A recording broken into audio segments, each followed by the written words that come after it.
আশা করি তোমরা সবাই অনেক ভালো আছো। আমার আজকের আলোচনা এসএসসি কমপ্লিটিং সেন্টেন্স। তো কমপ্লিটিং সেন্টেন্সের জন্য আমাদের সবচেয়ে গুরুত্বপূর্ণ বিষয় হলো একটা ক্লোজ আর একটা কি ফেস। ক্লোজ এবং ফেসের মাধ্যমে সেন্টেন্সগুলোকে কী করতে হয়, কমপ্লিট করতে হয়। তো ক্লোজ হচ্ছে সাবজেক্ট বা ভার্ব প্লাস অবজেক্ট, যার একটা ফিনেট ভার্ব থাকবে। অন্য কমপ্লেক্স অথবা কম্পাউন্ড সেন্টেন্সের কমপ্লেক্স এবং কম্পাউন্ড সেন্টেন্সের বড় একটি অংশ হিসেবে কাজ করে, একটা ক্লোজ হিসেবে কাজ করে। ফেজ হলো একাধিক পারব স্পেস, যা একটি পারব স্পেসের ন্যায় অর্থ প্রকাশ করে, তখন তাকে আমরা কি বলি, ফেজ বলি। আমরা এ নাম্বার কোশ্চিনটা দেখব, এটা সাধারণত ঢাকা বোর্ড 2024। এ নাম্বার হচ্ছে trees are essential for our existence, আমাদের অস্তিত্বের জন্য গাছপালা প্রয়োজন। সো তাই এই সোটা হলো সাধারণত একটা আমাদের কোঅর্ডিনেট কনজাংশনের ইলেটিভ কনজাংশন, যা পূর্বেরটা কারণ এবং পরেরটা কি বোঝায়, ফলাফল বোঝায়। যেহেতু পূর্বেরটা কারণ এবং পরেরটা ফলাফল বোঝাচ্ছে, সুতরাং এখানে আমাদের কি করতে হবে, সেন্টেন্সটাকে এখন আমাকে কমপ্লিট করতে হবে। সো আমরা যদি এরকম দিই যে যেহেতু আমাদের অস্তিত্বের জন্য গাছপালা প্রয়োজন, তাহলে আমাদের কি প্রয়োজন, আমাদের উচিত হলো গাছপালা বেশি বেশি করে লাগানো। So we should plant more trees, আমাদের তাই অধিক পরিমাণ গাছপালা লাগানো উচিত। বি নাম্বারটা হচ্ছে the rats are now thinking who will tie the bell on cat, অর্থাৎ ইঁদুরেরা এখন ভাবছে বিড়ালের গলায় ঘন্টা বাঁধবে কে। তাহলে দ্য র্যাটস আর থিঙ্কিং, ইঁদুরেরা ভাবতেছে, who will tie the bell on cat, অর্থাৎ ক্যাটের গলায় অর্থাৎ বিড়ালের গলায় ঘন্টা বাঁধবে কে। ফাইনালি এটা হলো আমাদের একটা সেন্টেন্স কানেক্টর। ফাইনালি মানে কি, অবশেষে সবশেষে দে রিয়ালাইজ, তারা বুঝতে পারলো, it is easy to say, এটা বলা সহজ। তাহলে কি, আমরা জানি যে করাটা কঠিন, যদি এটা বলা সহজ করাটা কঠিন, তাহলে easy to say, it is easy to say, difficult to do, but difficult to do. তো আমাদের এখানে কি নিতে হলো, একটা কনজাংশন নিতে হলো বাট। এই বাট কনজাংশনটা সাধারণত পূর্বের সেন্টেন্সের ইটিসি এই অবজেক্টটাকে আমাদের, ইট ইজ এই সাবজেক্ট এবং ভার্বটাকে গ্রহণ করে। যদি আমরা এইভাবে লিখতাম যে it is easy to say but it is difficult to do, কোনো সমস্যা ছিল না। এখানে সাধারণত দুটা সাবজেক্ট এবং দুটা ভার্ব একই রকম হওয়ার কারণে সাধারণত প্রথম সেন্টেন্সের প্রথম ক্লোজের সাবজেক্ট এবং ভার্বটাকে পরের ক্লোজে নেওয়া হয়নি, এটা কোনো আসলে সমস্যা না। সি নাম্বার আছে until, wait until I come back, অপেক্ষা করো আমি আসা পর্যন্ত, অর্থাৎ আমি ফিরে আসা পর্যন্ত অপেক্ষা করো। Dash you should not go out alone. তো সাধারণত আমরা পূর্বের সেন্টেন্সে এখানে আনটিল শব্দটা পাইলাম। আনটিল সাধারণত আমাদের একটা কনজাংশন এবং তার পূর্বে দেওয়া আছে ওয়েট। ওয়েট হলো এটা আমাদের ভার্ব ইম্পারেটিভ সেন্টেন্স আকারে, যে তুমি এখানে অপেক্ষা করো আমি ফিরে না আসা পর্যন্ত, কারণ you should not go out alone, তোমার বাহিরে একাকী যাওয়া উচিত নয়। তাহলে আমাদের সঠিক অ্যান্সার হলো আই কাম ব্যাক, আমি ফিরে আসা পর্যন্ত।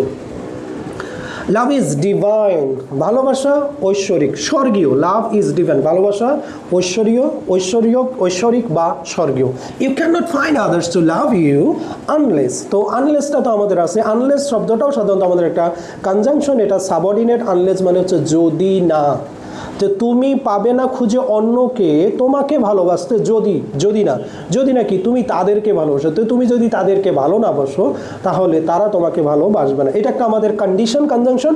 সাধারণত এখানে একটা শর্ত দিচ্ছে যে তোমাকে কেউ ভালোবাসুক, এটা তুমি খুঁজে পাবেন তখন যখন তুমি অন্য কাউকে ভালোবাসবেন। এই আনলেস যদিওতে ব্যবহার হচ্ছে। You can not find others to love you, তুমি কাউকে খুঁজে পাইতে পারো না আনলেস ইউ লাভ দ্যাম, তুমি তাদেরকে ভালো যদি না বসে। এরপর punctuality is a great virtue.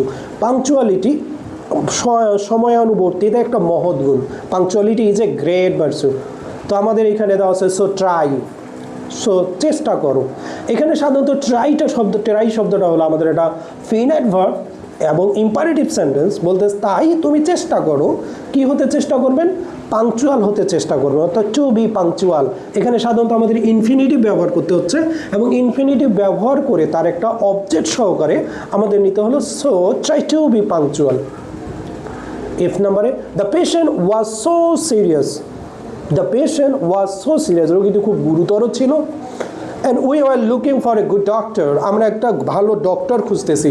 Alas the patient had died before the doctor come. এখানে সাধারণত আমরা জানি যে বিফোর শব্দটা হলো আমাদের একটা কনজাংশন এবং এটা আমাদের প্রিপোজিশন আকারেও ব্যবহার হয়, কিন্তু এই সেন্টেন্সে আমাদের এটা কনজাংশন আকারে ব্যবহার হয়েছে। সাধারণত বিফোর যুক্ত সেন্টেন্সটা পাস্ট পারফেক্ট টেন্স হয় এবং আফটার যুক্ত সেন্টেন্সও কিন্তু কি হয়, পাস্ট পারফেক্ট টেন্স হয়। পূর্বের অংশটা, আফটারের পূর্বের অংশটা পাস্ট ইনডিফিনিট, পরেরটা পাস্ট পারফেক্ট, বিফোরের পূর্বেরটা পাস্ট পারফেক্ট, পরেরটা পাস্ট ইনডিফিনিট হয়। এটা আমাদের রাইট ফর্ম অফ ভার্বের রুলস।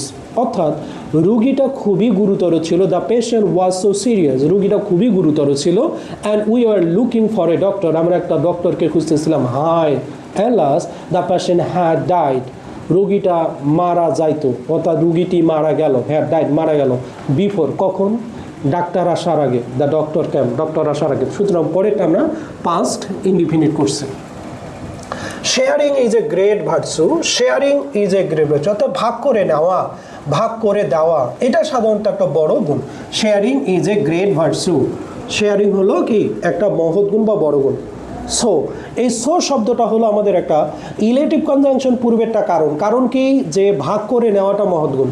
এখন তোমাকে কি করতে হবে, এটার ফলাফল কি, ফলাফল হলো তোমার শিশুদেরকে শেখাও, টিচ ইউর চিলড্রেন, তোমাদের শিশুদেরকে শেখাও হাউ টু শেয়ার, কীভাবে শেয়ার করতে হয়। তাহলে so teach your children how to share, সুতরাং তোমার শিশুদেরকে শেখাও কীভাবে শেয়ার করতে হয়।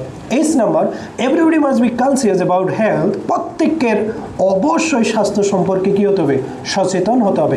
Everybody must be conscious of health, স্বাস্থ্য সম্পর্কে প্রত্যেককে সচেতন হতে হবে। বিকজ কারণ, এই কারণ এটা হলো কনজাংশন অফ রিজন, একটা সাবঅর্ডিনেট কনজাংশন, পূর্বেরটা কারণ এবং পরেরটা ফলাফল, ফলাফলটা কি, হেলথ ইজ ওয়েলথ, স্বাস্থ্যই সম্পদ। তো সাধারণত আমরা বিকাশ শব্দটাকে ধরে একটা ক্লোজ ব্যবহার করলাম।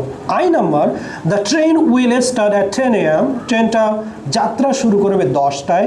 নাও ইট ইজ 9:50 AM, এটা এখন 9:55। সো ওয়াক ফাস্ট, দ্রুত চলো। লেস্ট, এই লেসটা হলো আমাদের একটা কনজাংশন, এটা আমরা 3 নম্বর কোশ্চেনের ক্ষেত্রে ব্যবহার করি, ওয়ার্ড অ্যান্ড ফেসের ক্ষেত্রে। লেস শব্দটা হলো যদি, আমরা এটা কন্ডিশন আকারে আমরা ব্যবহার করি। যদি you should miss the train, যদি তুমি ট্রেনটা মিস করো, অর্থাৎ মিস না করার জন্যই তো তোমাকে কি করতে হবে, দ্রুত হাঁটতে হবে। এটা লেস্টের ব্যবহারের ক্ষেত্রে একটা শর্ত হলো যে লেস যুক্ত সেন্টেন্সের ক্ষেত্রে পরের সাবজেক্টের ভার্বে কি যুক্ত হয়, শুড আমাদের যুক্ত হয়। The train will start at 10 AM, now it is 9:55 AM, so walk fast less you should miss the train. যে number, corruption is hindrance to national development, দুর্নীতি হলো জাতীয় অর্থনীতির, জাতীয় উন্নতির একটা বাধা। তো দুর্নীতি কি, একটা জাতীয় উন্নতির বাধা। It is high time, so আমরা যদি আসি এখানে আমাদের বক্তব্য হচ্ছে it is time, it is high time. It is time সাধারণত কোনো একটা কাজ করতে হবে, সময় এখনও আছে, তাহলে ব্যবহার করা হয়।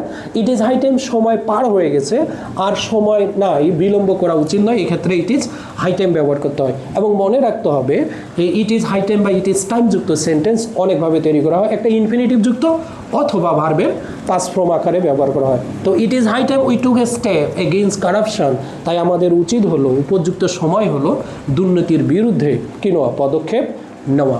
ওকে, থ্যাংক ইউ, দেখা হচ্ছে পরবর্তী ক্লাসে। থ্যাংক ইউ, আসসালাম।